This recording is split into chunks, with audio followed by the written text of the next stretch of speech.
সুপ্রিয় দর্শক শ্রোতা, আসসালামু আলাইকুম। আমাদের আদুনগরে 8 নম্বর ওয়ার্ডে কালকে রাত 3টার সময় একটি অনাকাঙ্ক্ষিত দুর্ঘটনা ঘটে গেছে।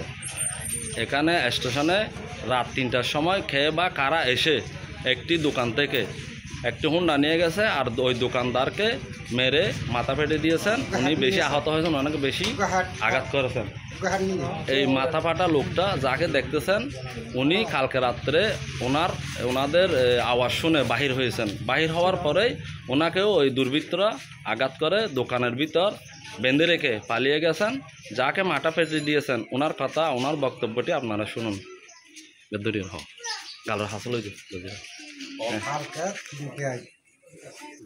রাত সকালে মার মোটরসাইকেল নিচ্ছে, তাক মারার সাথে সাথে আমি উড়ি। তারপরে ভিতর আর বৌজমের বাড়ি মারি ফেলা দিয়ে আর ইতার দুজন কোনো নষ্ট করা আছে। আর কার আমার ব্যবসার ফ্যাট নিয়ে গেছে 60,000 টাকা। এই দুর্ঘটনা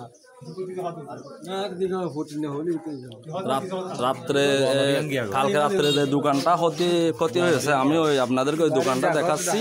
এই দেখুন, এই দোকানে ওই ছেলেটা থাকতো, ছেলেটাকে মেরে রক্তাক্ত করে দিয়েছেন।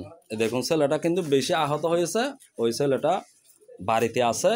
আমরা আপনাদেরকে ওর বিবৃতি নেওয়ার জন্য চেষ্টা করব। ওটা যদি নিয়ে থাকি তাহলে আমি আপনাদেরকে এই ভিডিওতে অ্যাড করে দেখিয়ে দেব। দেখুন।